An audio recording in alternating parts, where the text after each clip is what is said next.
Today we talk about chapter 2 in macroeconomics, namely macroeconomic measurements, GDP and real GDP. So first, notice the difference between gross domestic product and gross national product. GDP stands for gross domestic product and GNP stands for gross national product. Both are measures of the economic activity in a country. Now, what is the difference between GDP and GNP? Look, both measure the total market value of all final goods and services produced in the economy in 1 year. The difference is in how the economy is described or defined. Now, so GDP, gross domestic product, measures the total market value of all final goods and services produced within the borders of the country. Now, while GNP stands for gross national product, on the other hand, measures the total market value of all final goods and services produced by national resources, namely land, labor, capital, entrepreneurships, okay? Whether these resources or these national resources located inside the country or outside the country. So here, the difference is so clear between a gross domestic product and a gross national product. Gross domestic product talks about the production of all final goods and services inside the country, whether they are produced by national citizens or non-national citizens. So anything that is produced inside the country is counted in the gross domestic product. While gross national product determines or computes the total market value of all final goods and services produced by national resources, whether they are located inside the country or abroad. For instance, if a Lebanese company is working in China, then the production of the Lebanese company will be counted in the Chinese GDP. And its production also will be counted in the Lebanese GNP. Okay, let's focus now on some of the terms in the definition. When we say GDP is the gross domestic product, measures the total market value of all final goods and services produced within the borders of the country. Here we see certain important terms. What actually do we mean by saying market value? So market value, it means that a price tag should be attached to the various goods and services produced in the country. For instance, as you can see over here, we have in this table, year you have 1 and year 2, production or output. You have in year 1, the country produced 5 chickens and 6 books. In year 2, it produced 4 chickens and 10 books. How do we know which output in year 1 or year 2 is the greater? Which one is the greater? The output in year 1 or the output in year 2? So we have to have a price tag, a money price attached to the various goods and services. So this is what actually we mean by market. So the market price tag attached to chicken is $5 per chicken. The price tag attached to books is $10 per book. So now we can calculate the total final or the total production in year one, which is 5 chicken at $5 each plus 6 books at $10 each. We come up with $85. This is the total value of the output in year one. What about the total output of the in year two? In year two, the country produced 4 chickens and 10 books, with the price tag is $5 per chicken and $10 per book. So the total value of output in year two is going to be 4 at $5 plus 10 at $10. We come up with $120. So here we can compare output in year two and output in year one by saying, well, the output in year two is $120, while the output in year one is $85. Therefore, the output in year two is greater than the output in year one. Okay? Now, again, another term that is important to discuss is final goods and services. What actually do we mean when we say final? So final goods, we mean goods and services in the hands of the ultimate or final user or customer. Let's give you an example to differentiate, to know this meaning. So, for instance, if we take, for instance, flour and the bread. Flour is an intermediate good, which is an input used to produce the final good, which is bread. So, bread is the final good because it is eventually is bought by the customer. It is in the hands of the ultimate consumer. And flour is used as an input to produce bread. So flour is an intermediate good. Okay? So remember that expenditure on final goods are included in the production in the value of GDP, while expenditure on intermediate goods are excluded. Therefore, transaction containing intermediate goods refer to buying of goods and services for further manufacturing or for resale. So, remember that when computing GDP, we only focus on the expenditure on final goods and services, not on the expenditure on intermediate goods. Because once we count the expenditure on final goods and services and the expenditure on intermediate goods, then we engages in something that's called double counting. So double counting will take place once we count the good twice. We count the expenditure on the final good plus the expenditure on the intermediate goods. So once we do that, then we have double counting. Now we are still in chapter 2 of macroeconomics that talks about measurements of GDP and real GDP. Now we have to understand that not all transactions or exchanges that take place in an economy are counted in GDP. There are certain measures or transactions are not counted in GDP. Let us state these transactions that are not counted or omitted from the measure of GDP. And let's talk here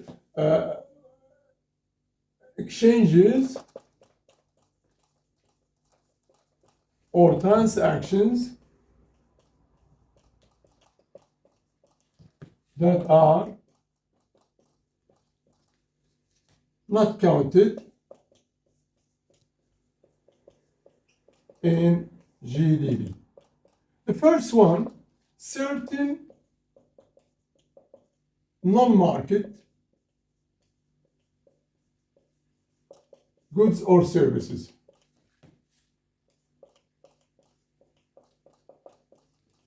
Of course, here we have to exactly see what this transaction means. A service that is bought and sold for a price in a market setting is counted in GDP.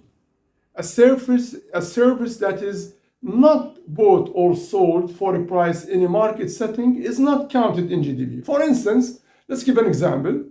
If you hire a person to do some painting in your home, of course, this service, you agreed to pay him, for instance, $100 to finish the painting in your home. So this service is bought and sold.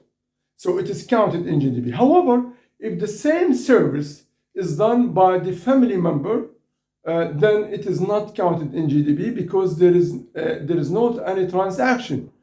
The service is not bought and sold. Now, some other market, some goods are also counted in GDP. For instance, the market value of a good produced on a farm and consumed by the farm family is estimated, and its value is counted in GDP. Now, another factor or another transaction that is not counted in GDP is underground activities.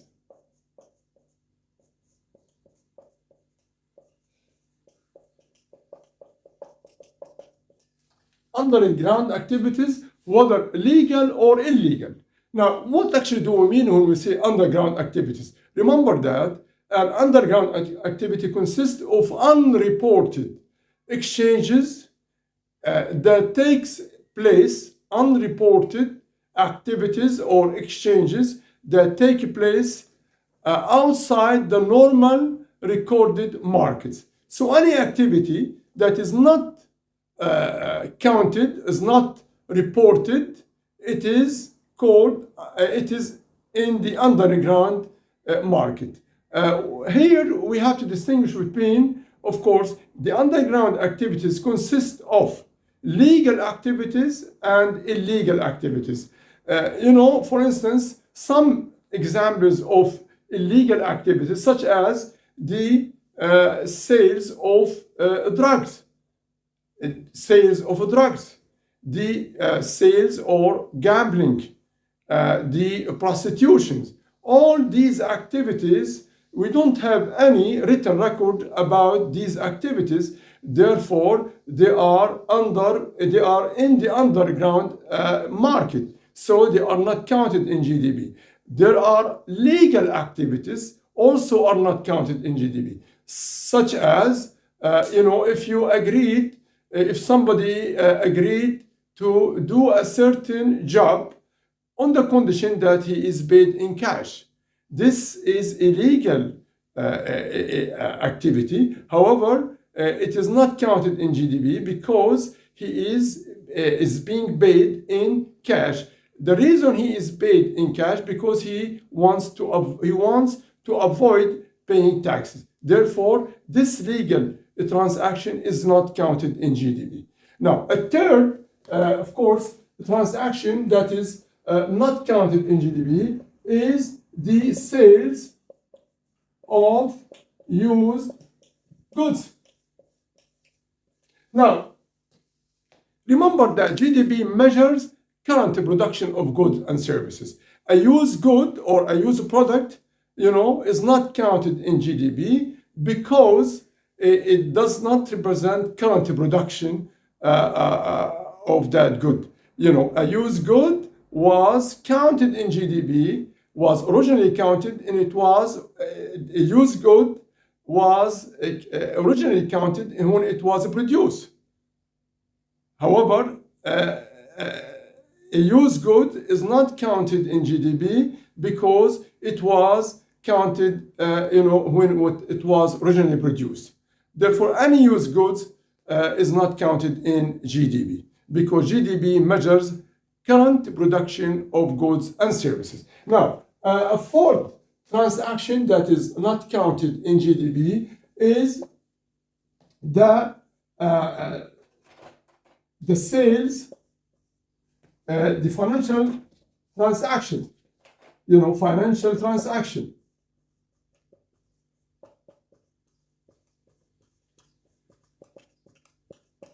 the trading of stocks and bonds is not counted in GDP because the trading doesn't represent the production of new assets. Rather, it is the trading of existing assets.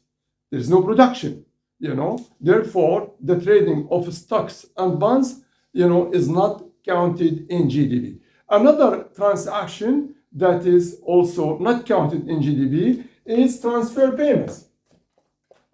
Government transfer payments. Remember that a transfer payment is a payment of money to a person for which there are no goods or services exchanged. That is, a transferment is money given to a person or is not made in return for any good or services currently provided. Therefore, transfer payments are not included in GDP. In the United States, transfer payments refer to payments made to individuals by the federal government, the most through certain social programs such as Social Security or unemployment payments and so on and so forth. As you know, the most widely form of transfer payments is likely to be the Social Security payment and unemployment benefits or unemployment payments. Last kind of transaction that is not included in GDP is leisure. Leisure, which is relaxation or happiness or some relaxation time, this is a good like any other good. However, because it is so difficult to estimate leisure, then it is not counted in GDP. We have no way to know the value of leisure, to estimate the value of leisure. Therefore, it is not counted in GDP. Now, these are the kind of the transactions that are not included in GDP. Now, the question here, what about BADS? Remember, BADS is not counted in GDP. Remember that when we define GDP, we said GDP is the total market value of all goods and services produced in the economy. Goods and services. However, BADS is not a good. So remember that factories, when engaging in the production of goods and services, generate BADS. So BADS are not included in GDP. So many economists say that because it is difficult to estimate BADS, then GDP overstate the value of the economic activity in an economy because it does not take into consideration BADS. In other words, the value of GDP should adjust the amount of BADS. We should subtract BADS from GDP to come up with the right value of GDP. Now, here we have to ask some questions, which is another term that we might think about is GDP per capita. GDP per capita. Capita, I mean person, GDP per person. So GDP per capita is the value of GDP divided by the population in a country. So GDP per capita is equal GDP over population. For instance, if the GDP in a country is 50 billion, let's say, example here, GDP is equal 50 billions.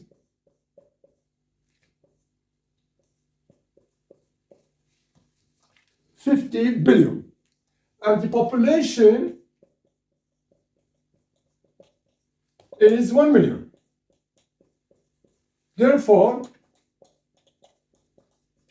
GDP per capita is equal, 50 billion over 1 million. We come up with 50,000. So GDP per capita, 50,000. The question is GDP per capita or GDP a good measure of happiness or well-being in the economy? We say this is subjective. Why? Because happiness or well-being, these two terms are subjective.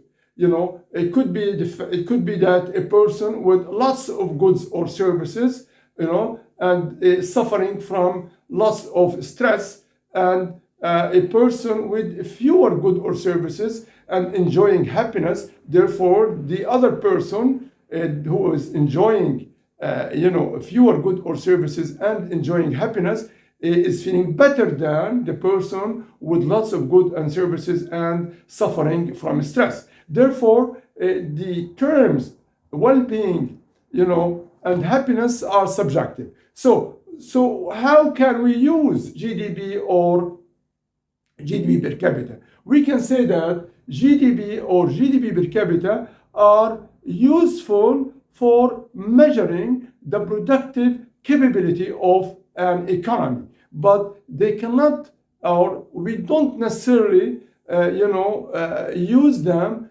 to measure happiness or, well-being. Now we move to computing GDP in a large, big economy.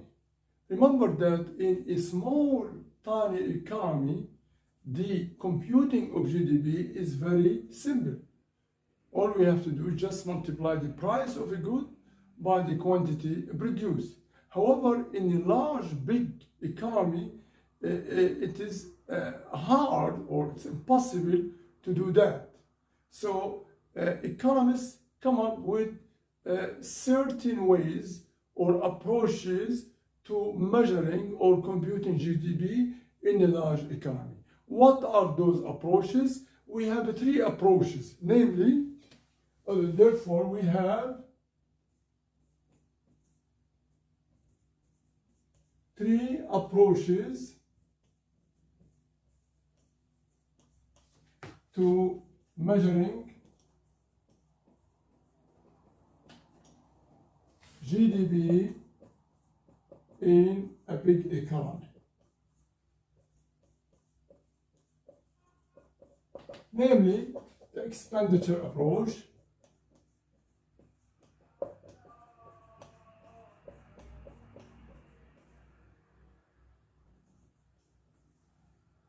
the income approach,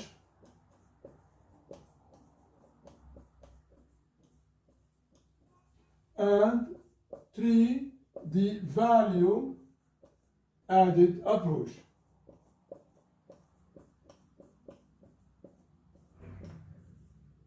Now let's start with the expenditure approach.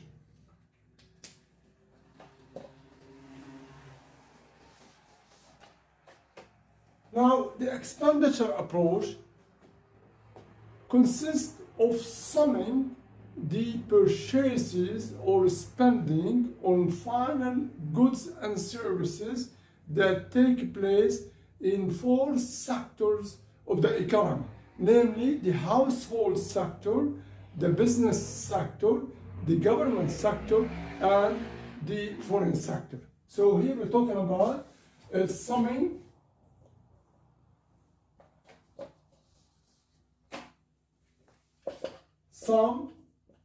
the purchases on final goods and services in four sectors of the economy.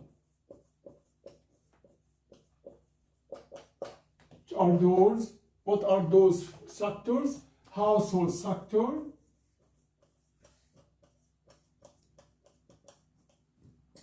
business sector, government sector,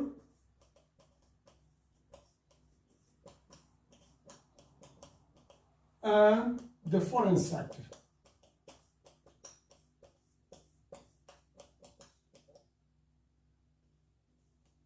Now, in the household sector consists of spending on durable goods, not such as a car, a refrigerator, a marker, non-durable goods such as purchases of food, and services such as having haircut. So consumers spend on these three, activities, or on three goods and services, namely durable goods, non-durable goods, and services. Okay? So the household sector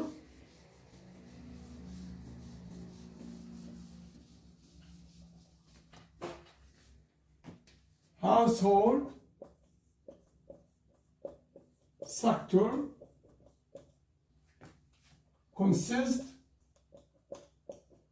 of spending in durable goods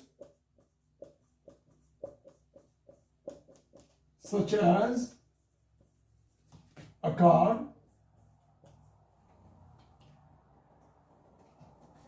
non-durable goods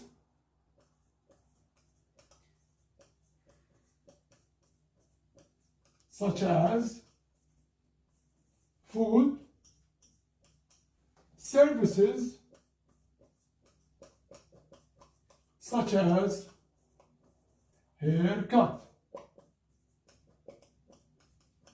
So these are the spending on final goods and services that take place in the household sector, which we call consumption. Of course, remember here, the expenditure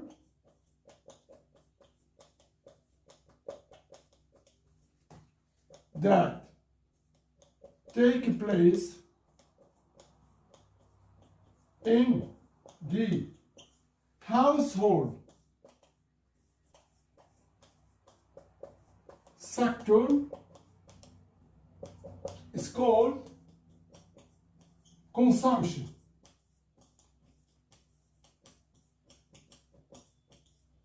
We're gonna put C to stand for consumption. So we call the spending on final goods and services in the household sector consumption.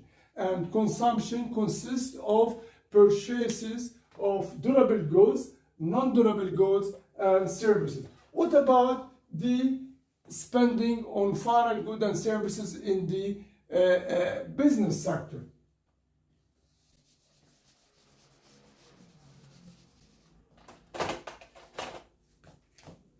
The expenditure in the business sector are called investment.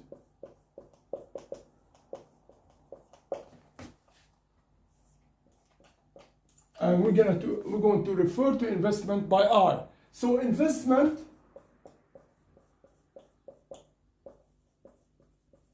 consists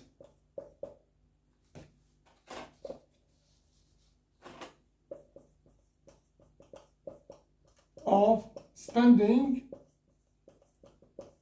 on purchases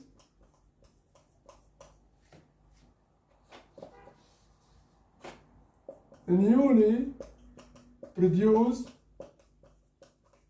capital goods.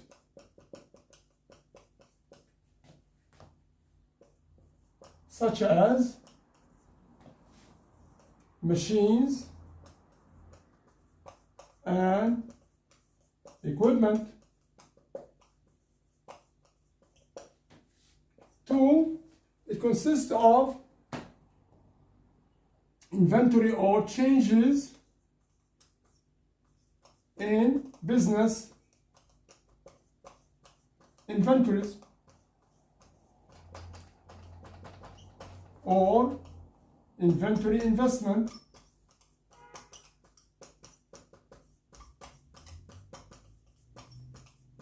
Inventory investment is that when a firm produces certain products and some of them are not sold to consumers, then it means that they are bought by the maker of the good. And so they go to inventory investment, okay? And this is called, of course, changes in business inventories, which means that the firm that produces the good that is not sold to consumers is bought by the firm itself. Now, the third one is, of course, purchases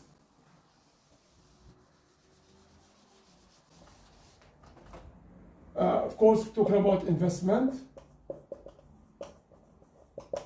The third kind of spending, it takes place in purchases of course, new homes. Purchases of new homes. Remember that purchases of new homes are done by consumers, by the household. This is the only kind that is not counted in consumption, even though it is made by consumers. So when consumers purchase new homes, their purchases of new homes are counted in investment rather than in consumption. And now we go to government purchases.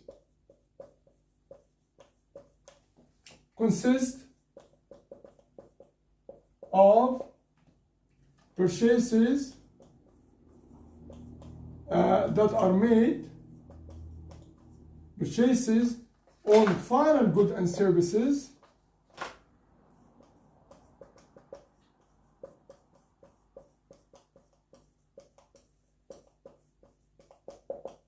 that are made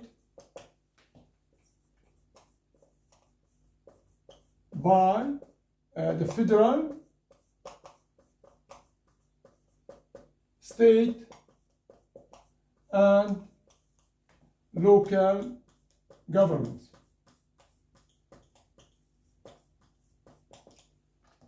Now we move to the last sector of the economy, namely the foreign sector. What does it include?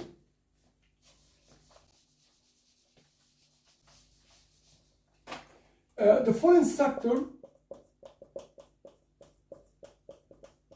of course, here we talk about two types of things that are made in the foreign sector. We have exports and we have imports. Exports means that the purchases of the foreign citizens, namely the government or business foreign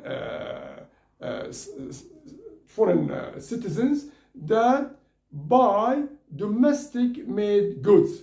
It's called exports. Now, what about imports? Imports means the purchases of the domestic residents, namely the government, the firms, and the household, when they purchase foreign-made products.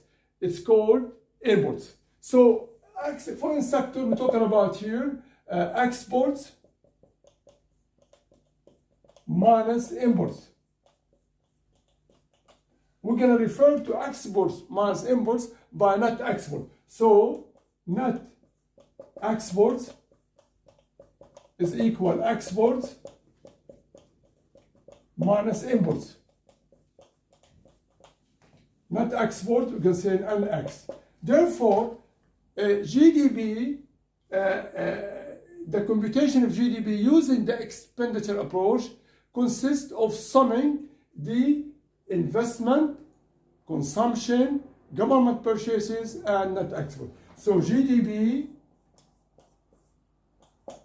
The computation of GDP using the expenditure approach is equal to consumption plus investment plus government expenditure or government purchases plus net export.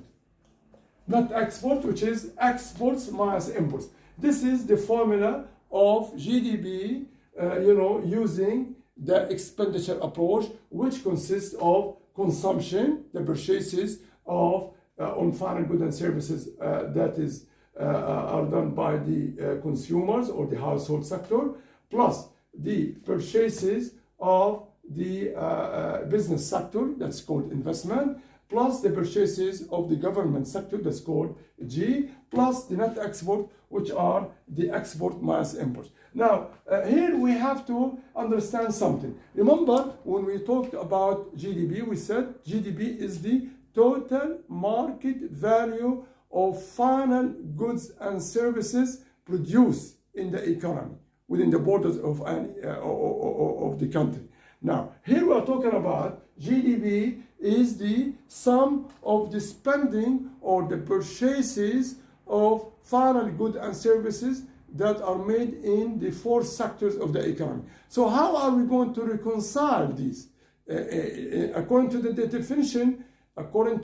definition of GDP, we're talking about production of goods and services. Now here we're talking about spending on goods and services. Now here, this can be resolved by, noticing the following, that according to the national income accountants, those who work for the government to compute GDP, any good that is produced, and is not sold to consumers is bought by the firm that produced the good.